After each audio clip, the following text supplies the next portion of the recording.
Markwyn the Minotaur King locked a person in prison for finding their secret city. The prisoner is also known as the Mard Midge. He might have some sort of connection with the Serpentine Tower. While doing the Paradox Tower quest, the prisoner provides you with 4 mathematical formulas. According to Bubba Game, you have to understand these numbers to solve the whole picture. First of all, you have to understand this. You have to understand that. Second of all, there's a lot of interesting books that will also lead to it. Third of all, every fucking Mr. Rando is a puzzle. It's a one piece of the puzzle. This theory suggests that these numbers could be linked to 4 different quests, locations, or possibly a few different items. The formulas provided by the prisoner seem to resemble vortex math. This math was also used by the famous Nikola Tesla, known as 3, 6, 9, the key to the universe. Shockingly similar to Nightmare's Bone Lord language called 4, 6, 9. These numbers could be associated with different elements. If you look closely at sarcophagus around Tibia, there seems to be 4 different elements depicted on them, unseeable in the Serpentine Tower as the necrotic rod blocks the symbols.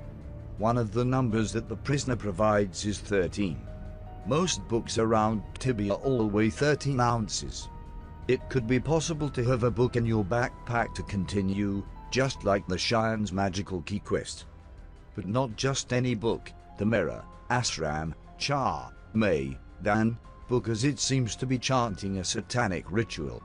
Vlad2 on Reddit suggests that the tower could have a theme based on missing items. The pot of water missing from the stone fire pit, return it to be able to enter the teleport.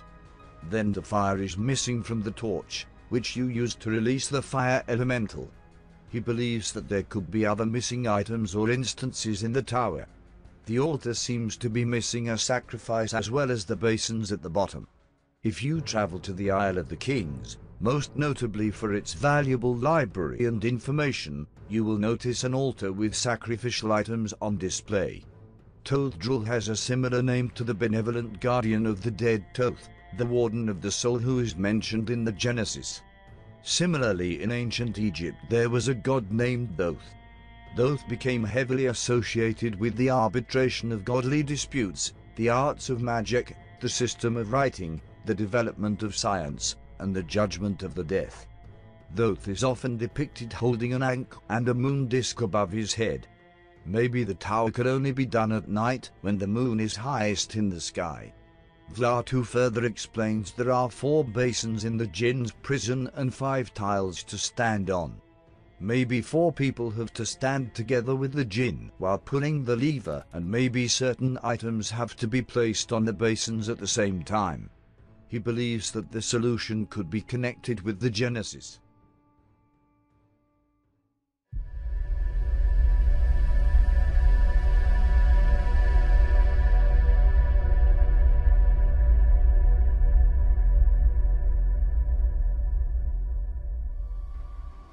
Ankh-Rahman is a mysterious place where a lot of the residents have the desire to ascend.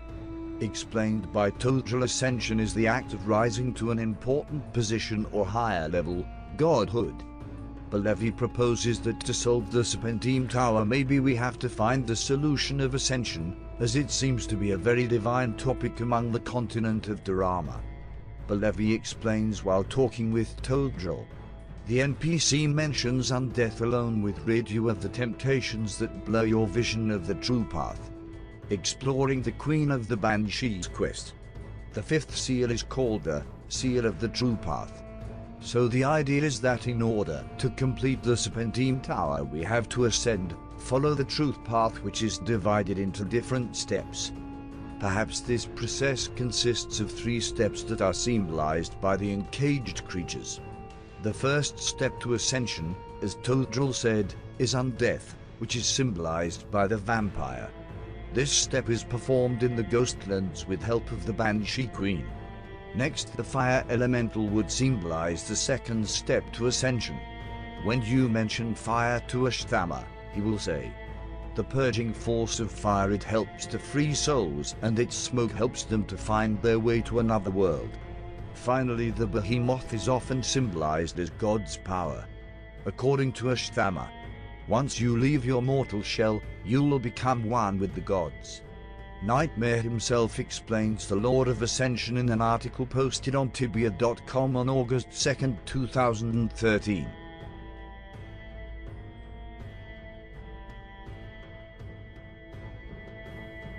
The Sword of Fury has perplexed Tibians from the time of its implementation. It could be possible that the sword has a connection with the Serpentine Tower. As found from the leaked files of Tibia from 7.7, players were able to discover two secret tiles. When stepped on that removed the Sword of Fury from its small island. While on your journey to complete this action, you first travel through a spider cave which is associated with poison or slime. Next you travel over to a Rothworm cave that displays a dead human, which could be considered blood.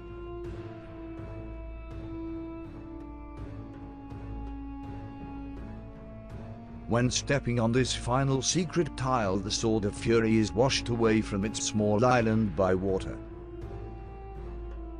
Going back to the Serpentine Tower, there is slime, blood and water in the exact order in which you remove the Sword of Fury from the island.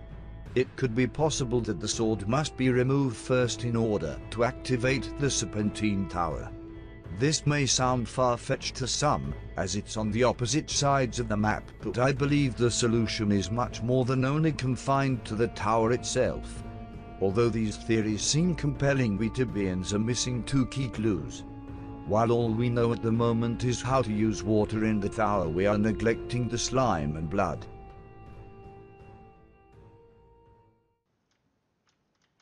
Okay, let me tell you a hint.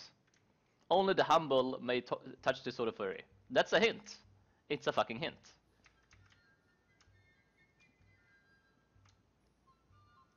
That's one of many hints. That's one of so many hints.